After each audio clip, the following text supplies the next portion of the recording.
इस वक्त हम इंडियन यूथ कांग्रेस पर मौजूद है और यहाँ पर आशंका जताई जा रही थी जिस तरीके से राहुल गांधी जी को ईडी ने लगातार 3 दिन से पूछताछ कर रहे थे और आशंका ये जताई जा रही थी कि उनकी गिरफ्तारी हो सकती है। तो इस समय तमाम फोर्सेस यहाँ पर आपको दिखाई देंगी और पुलिस फोर्स इतनी है कि आप देखते ही समझ जाएंगे कि क्या आखिर होने जा रहा है और ये सच्चाई आखिर कहाँ तक है, किस लेवल तक है, ये बात हम आपको बताते रहेंगे। लगातार हमारे साथ बने रहिए। आप देख सकते हैं कि जिस तरीके से ईडी की कार्रवाई राहुल गांधी जी को लेकर के हुई थी, तमाम फोर्स यहाँ पर मौजूद है और आज इस तरीके से बातें चल रही थी कि ईडी जो है राहुल गांधी जी को गिरफ्तार कर सकता है, उसको लेकर के यहाँ पर तमाम फोर्सेज यहाँ पर तैयार हैं और ये तो आने वाला समय ही बताएगा कि क्या आगे होने जा रहा है। ये जिस तरीके की हम आपको फुटेज देख रहे हैं, अब देखेंगे किस तरीके से यहाँ पर जो पुलिस फोर्सेस है वो तमाम, चाहे अर्धसैनिक बल हों और दिल्ली पुलिस और सब मौजूद है और उसके बावजूद अब आगे की कार्रवाई क्या होती है देखने लायक ये बात होगी कि ईडी ने जिस तरीके से लगातार 3 दिनों से पूछताछ कर रहे थे और आशंका ये जताई जा रही थी कि राहुल गांधी जी को गिरफ्तार भी किया जा सकता है। तो क्या ये बात सच होती है, हुई नज़र आएगी या नहीं, वो देखने वाली बात है। नमस्कार लो जी, हम फिर से आ गए हैं। मुद्दा बड़ा उठ है, ईडी की कार्रवाई राहुल गांधी पे जोरों से चली हुई है और 3 दिन से मामला हाईलाइट पे है। उसी को लेके कल जो घटनाक्रम कांग्रेस कार्यालय 24 अकबर रोड पे हुआ, उसके विरोध में आज यूथ कांग्रेस का एक कैंडल मार्च था शांतिपूर्वक। सर कैसे देखते जो आज का कैंडल मार्च था तो पुलिस का भरपूर हालत हुआ? देखिए, शायद इस देश में अब लोकतंत्र जिंदा नहीं रहा है, लोकतंत्र की जो है हत्या हो गई है। कांग्रेस पार्टी कोई भी काम अगर शांति प्रिय तरीके से अगर करना चाहे, इस देश के युवाओं की आवाज को अगर उठाने का काम अगर कांग्रेस पार्टी कर रही है, गांधी परिवार की आवाज, युवाओं की आवाज की मैं बात कर रहा हूँ। आज का हमारा जो मसाल जुलूस जो था, वो जो मुख्य उद्देश्य था वो ये था कि जो अग्निवीर, जो अभी भर्ती प्रक्रिया जो शुरू करने की बात केंद्र की मोदी सरकार जो कर रही है कि 4 साल के कार्यकाल के बाद में हम देश के युवाओं में जो है बेरोजगारी और तेजी से बढ़ाएंगे और पढ़े हुए युवाओं की बेरोजगारी और ज्यादा तेजी से बढ़ेगी। इसके विरोध में देश के युवा, विरोध में था या तो ईडीपी की कार्रवाई चली गांधी परिवार? इसके विरोध में देश के युवा जगह जगह जो है वो विरोध प्रदर्शन पूरे देश में कर रहे हैं। उन्हीं की आवाज को ताकत देने के लिए, उन्हीं की आवाज को बुलंद उकसाने के लिए, उन्हीं की आवाज को बुलंद करने के लिए आज भारतीय युवा कांग्रेस का शांतिपूर्ण मसाल जुलूस निकालने का कार्यक्रम था, जिसको दिल्ली पुलिस और केंद्र की मोदी सरकार ने जो है वो विफल करने के लिए तरीके से जो है आप देख सकते हैं किस प्रकार से भारतीय युवा कांग्रेस के बाहर जो है बड़ी तादाद में जो है पुलिस फोर्स लगा दी गई है। पहले हमें यहाँ से निकलने नहीं दिया गया, फिर जब निकल गए तो वहां हमें प्रोटेस्ट करने से रोका जा रहा है। हमारे साथियों को जो है जैसे ही प्रोटेस्ट शुरू नहीं होता उससे पहले ही बसों में भरना शुरू कर देते हैं। हर एक तरीके से जो है हमारे अधिकारों का जो है हनन किया जा रहा है और मैं आप लोगों के माध्यम से देश के प्रधानमंत्री नरेंद्र मोदी जी और गृह मंत्री जी को कहना चाहता हूं कि वो इस मामले में संज्ञान लें और जो दोषी पुलिसकर्मी हैं, जो ब्यूरोक्रेट्स हैं, जो अपना काम तरीके से नहीं कर रहे हैं, उन पर कार्रवाई करने का काम करें। आपका कैंडल मार्च मसाल जुलूस था, ये अग्निवीर की जो स्कीम आई है उसके खिलाफ था या जो राहुल गांधी पे जो ईडी का? आज का हमारा जो मसाल जुलूस था वो देश के युवाओं का भविष्य जिस प्रकार से केंद्र की मोदी सरकार खतरे में डालने का काम कर रही है। अग्निवीर जो सेना में लगभग 6.5 लाख पद इस वक्त खाली हैं, उनको जो है गलत तरीके से भरने का काम जो कर रही है, उसके विरोध में आज का हमारा मसाल जुलूस था। अभी देखने को मिला कई राज्यों के अंदर प्रोटेस्ट चल रहा है। आप जिस अग्निवीर की बात, अग्निपथ की बात कर रहे हैं उसके विरोध में, लेकिन अहिंसात्मक चल रहा है, बसें जला दी जा रही है, ट्रेनें जला दी रही है, कहां तक जाएगी? देखिए, कांग्रेस पार्टी का कोई भी कार्यकर्ता हिंसक घटनाओं में शामिल नहीं हो सकता है, ये कांग्रेस पार्टी की विचारधारा नहीं है। कांग्रेस पार्टी बहुत ही शांतिपूर्ण तरीके से, शांतिपूर्ण ढंग से, अहिंसा के तरीके से, सत्याग्रह के तरीके से अपने विरोध को दर्ज कराना चाहती है, लेकिन कहीं ना कहीं प्रशासन जो है हमें दबाने की कोशिश कर रहा है। हमारी आवाज को दबाने की अगर कोशिश करेगा तो निश्चित रूप से हम ईंट से ईंट बजा देंगे प्रशासन के खिलाफ और युवाओं की आवाज को किसी भी कीमत पर, किसी भी लॉ एंड ऑर्डर मेंटेन करने के साथ साथ वो अगर हमारे कार्यकर्ताओं को दबाने का काम करेंगे, हमारे कार्यकर्ताओं को जबरन पकड़कर और उनको पुलिस थाने में बंद करने का काम करेंगे, तो आने वाले दिनों में युवा कांग्रेस और ज्यादा उग्र तरीके से आंदोलन और बिगाड़ेंगे तो अरेस्ट ही तो होगी सर। उग्र आंदोलन करने का काम हम लोग करेंगे, लेकिन इस देश के युवाओं की आवाज को तब तक नहीं दबने देंगे जब तक केंद्र की मोदी सरकार केंद्र की मोदी सरकार अपने फैसले पर पुनर्विचार नहीं कर लेगी। अग्निपथ बहुत अच्छी स्कीम है, आप क्यों युवाओं को बरगला रहे हैं? देखिए, मैं हिंदुस्तान के उस क्षेत्र से आता हूं जहां से सबसे ज्यादा सैनिक परिवार रहते हैं, जहां से सबसे ज्यादा सैनिक निकलते हैं, और आज वहां पर जो है खुशी की जगह गम का माहौल है, क्योंकि एक उत्साह होता है युवाओं में सेना में कार्य करने को लेकर। लेकिन जिस तरीके से 4 साल 4.5 साल के बाद में सेना की ट्रेनिंग लेने के बाद में जो युवा बेरोजगार हो जाएगा, उसका क्या भविष्य है? केंद्र की सरकार अलग अलग राज्यों की सरकारें स्कीम निकाल रखी है, उनको भर्तियों में छूट देगी। निश्चित रूप से इस प्रकार की कोई योजना नहीं है, बिना विजन के जो है इस प्रकार की योजना लागू कर दी गई है। जो भी जिस व्यक्ति ने भी, जिस ब्यूरोक्रेट ने भी इनको ये सुझाव दिया है, देश के रक्षा मंत्री जी को, प्रधानमंत्री जी को, गृह मंत्री जी को, उनको निश्चित रूप से इस पे पुनर्विचार करना चाहिए, संयुक्त दलीय बैठक बुलानी चाहिए, सब दलों के नेताओं से विचार विमर्श करने के बाद इस तरह की कोई पॉलिसी उनको लागू करनी चाहिए। वीर के बहाने राहुल गांधी की जो अरेस्टिंग की बात चल रही है कि ईडी अरेस्ट कर सकती है, उसका तो निशाना नहीं बनाया जा रहा। मैं आपको 3 बार कह चुका हूं कि आज का हमारा मसाल जुलूस जो है वो देश की युवाओं को आवाज देने, देश के युवाओं को ताकत देने के लिए हमने निकाला है। इसके अलावा आज के जुलूस का हमारा कोई और उद्देश्य नहीं था। आपको नहीं लगता इस प्रकार के आप जुलूस निकालेंगे, जो युवा पहले से आक्रोशित हैं, जगह जगह आगजनी कर रहे हैं, उनको बढ़ावा मिलेगा, वो और ज्यादा कर सकते हैं? देखिए, 2014 में इस देश के युवाओं को बेवकूफ बनाने का काम, उनको बरगलाने का काम किसने किया? नरेंद्र मोदी जी ने। जुमलेबाज प्रधानमंत्री जी ने 2 करोड़ युवाओं को प्रतिवर्ष रोजगार देंगे। वो 2 करोड़ युवाओं को रोजगार देने के हिसाब से अब तक 16 करोड़ देश के युवाओं को रोजगार मिल जाना चाहिए था, लेकिन 2 करोड़ टोटल युवाओं को भी रोजगार केंद्र की मोदी सरकार नहीं दे पाई है। और अब आनन फानन में 1.5 साल का जब समय बचा है उनके पास, तो वो आनन फानन में 10 लाख भर्तियां निकाल दी, सेना में तरह तरह के नियम परिवर्तित किए जा रहे।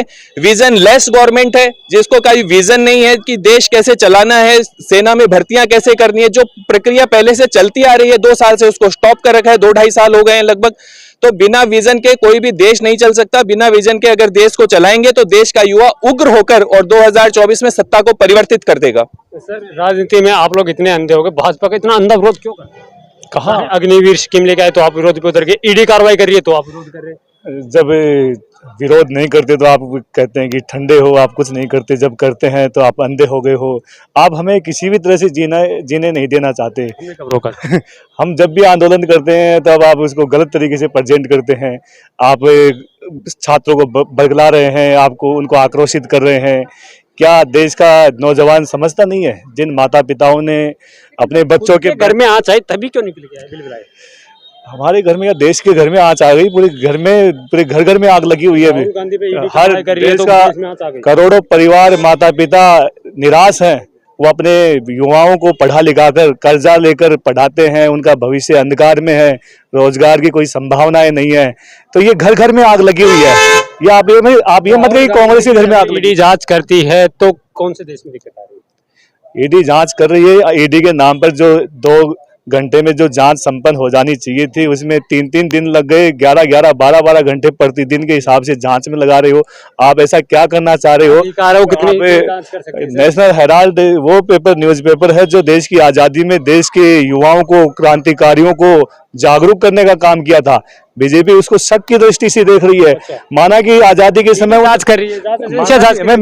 मेरी पूरी बात कंप्लीट होने दीजिए। आजादी के समय माना कि बीजेपी के पूर्वजों ने कोई योगदान नहीं दिया, अंग्रेजों के चरणों में पढ़कर गुलामी बर्दाश्त कर ली, और जो देश की आजादी के लिए लड़ाई लड़ रहे थे उनकी सूचनाएं, खुफिया जानकारी पहुंचा रहे थे। उस समय नेशनल हेराल्ड वो न्यूज़पेपर है जो देश की आवाज बनकर लोगों की आवाज उठा रहा था। आज बीजेपी उसको भी शक के दायरे में देख रही है। जो न्यूज़पेपर चल नहीं रहा था, तो जिस विरासत को कांग्रेस पार्टी ने 90 करोड़ रुपए का कर्ज देकर चलाया, उसको आप कह रहे हैं कि ये तो भारतीय जनता पार्टी देश के युवाओं को सबको बढ़ चढ़ कर भाग लेके इसको बचाना चाहिए था। ये तो गर्व की बात है, कांग्रेस पार्टी ने उसको कर्ज देकर उस न्यूज़पेपर को चला रही है। तो ये बीजेपी जो है पूरी तरह से देश विरोधी, जो भी सांस्कृतिक विरासत है, जो भी स्वतंत्रता संग्राम के दौरान जिन नायकों ने योगदान दिए हैं, उनको दबाने के लिए तमाम तरह के हथकंडे अपना रही है। आप देखो चारों तरफ पुलिस ही पुलिस फैली हुई है। ये एक कांग्रेस पार्टी का कार्यालय है और चारों तरफ पुलिस का आवरण है। क्या देश आप मेरी एक पूरी बात कर, चाइना और पाकिस्तान देश की सीमाओं पर पिकनिक मना के चले जाते हैं, वहां पर इस सेना कोई पिकनिक नहीं मना रहे। पिकनिक मना के देश की सीमाओं पर कब्जा कर चुके हैं और इन सेना का यहाँ इस्तेमाल कर रहे हैं। देश के लोगों के खिलाफ ही आवाज, जो देश की आवाज बन के उठाना चाह रहा है, उसके खिलाफ इस सेना का, इस पुलिस का इस्तेमाल कर रहे हैं। ये सेना चाइना के बॉर्डर पे होनी चाहिए, ये पाकिस्तान के बॉर्डर पे होनी चाहिए। जो चाइना लाल आंख दिखा दिखाकर हमें जा रहा है। बॉर्डर पे खड़े करने सर, चाइना, हमें भाई साहब ने कहा कि चाइना के बॉर्डर पे सेना को खड़ा होना चाहिए। बॉर्डर पे खड़ा करने के लिए तो अग्निपथ स्कीम लेके आ रहे हैं, युवाओं को भर्ती कर रहे हैं, उस पर आप विरोध कर रहे हैं। मुझे एक बात बताइए, आज से पहले क्या इस देश में सेना में भर्तियां नहीं हो रही थी? क्या सेना काम नहीं कर रही थी?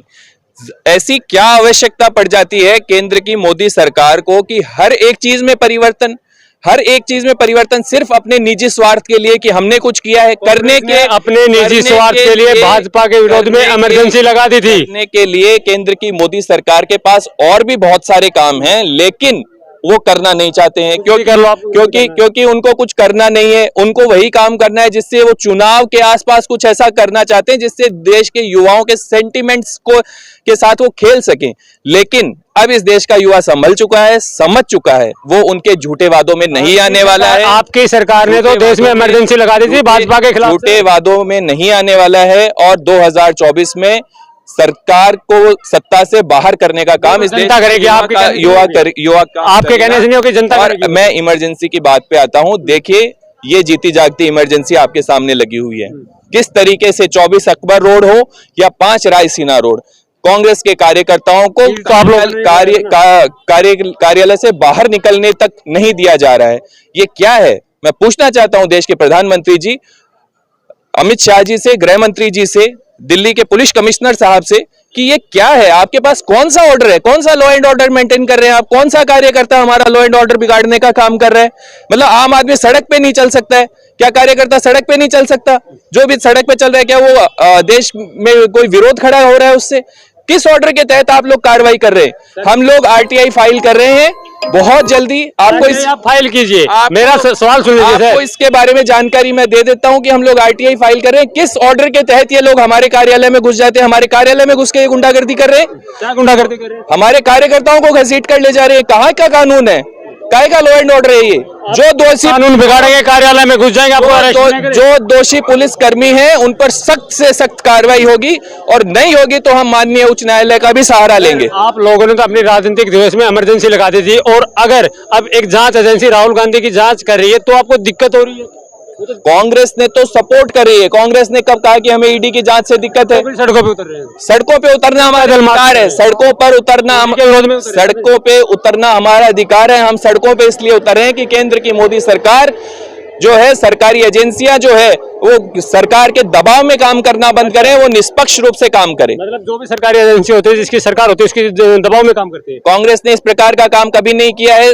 जांच एजेंसियों का दुरुपयोग करने का काम केंद्र की मोदी सरकार, अमित शाह और नरेंद्र मोदी जी पिछले 8 वर्षों से कंटिन्यूअसली कर रहे हैं। आप ये बता दें, इमरजेंसी किसके दबाव में लगाई? अब देखिए, इमरजेंसी की बात तो करते हैं, लेकिन इमरजेंसी से देश को क्या फायदा हुआ उसके बारे में भी थोड़ी चर्चा कर लीजिए। 20 सूत्रीय जो कार्यक्रम शुरू हुए, परिवार नियोजन की जो स्कीम शुरू हुई, उन चीजों को आप क्यों नहीं गिनाते हैं? इमरजेंसी हमने लगाई, स्कीम को आने दो ना, उससे भी फायदा होगा। आप फायदे से पहले ही आप कौन नौजवान ऐसा होगा जो पूरा भविष्य देश की सेवा में नौजवान या सैनिक में भर्ती होगा? 4 साल की नौकरी में जिस युवा को भविष्य की पूरी संभावनाएं नहीं दिख रही है, वो कहाँ इसमें अपनी किस्मत आजमाएगा? कौन माता पिता होगा जो अपने बच्चों को सैनिक की भर्ती में भेजेगा? बताइए आप। ईडी की जांच में कोई बड़ा घोटाला निकला है, जांच करने दीजिए, सहयोग कीजिए, उसका विरोध क्यों करें? सड़कों पे क्यों उतरे? कर रहे हैं, ईडी जांच कर रही है, लेकिन ईडी के नाम पर जो मेंटल टॉर्चर है, जो 3 घंटे की 2 घंटे की जांच में सब कुछ सामने आ सकता है, उसमें 3 दिन 4-4 5-5 दिन बुला रहे हैं, बार बार ईडी के ऊपर ही फोकस कर रहे हैं। ये पूरी तरह से देश की जनता का ध्यान भटकाने की योजना है। देश का युवा अग्निपथ को इस तरह से, अग्निपथ की स्कीम, अग्निवीर की जो योजना है उसको लॉन्च करने का एक उसका उद्देश्य है, ताकि देश की जनता का ध्यान ईडी पर चला जाए और ये स्कीम पास कर दे। देश के हजारों करोड़ों युवाओं का जो भविष्य है गर्त में चला जाए।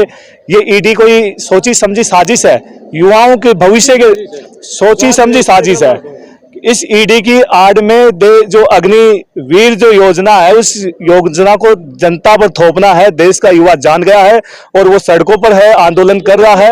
अग्निपथ योजना जो है वो तो बाद में आई थी, ईडी की तो कार्रवाई पहले से चल रही है। देखिए, केंद्र की सरकार जो है वो लोगों का ध्यान भटकाने के लिए ऐसे समय में कोई भी योजना लाती है। पहली बात तो उनके पास कोई विजन नहीं है, विजन लेस गवर्नमेंट है ये। इनको पता ही नहीं है देश कैसे चलाना है। ये इनको पता नहीं कौन ब्यूरोक्रेट्स जो है वो इनको गाइड कर रहे हैं। मुझे तो जानकर ये आश्चर्य है कि कम से कम देश के प्रधानमंत्री जी को कोई योजना लागू करने से पहले कम से कम सर्वदलीय बैठक बुला लेनी चाहिए, उनसे सुझाव मांग लेने चाहिए। इस देश में वरिष्ठ नेताओं की कोई कमी नहीं है, हर एक सेक्टर के लोग हैं, उनसे राय मशवरा करना चाहिए, उसके बाद में कोई योजना लागू कर देनी चाहिए।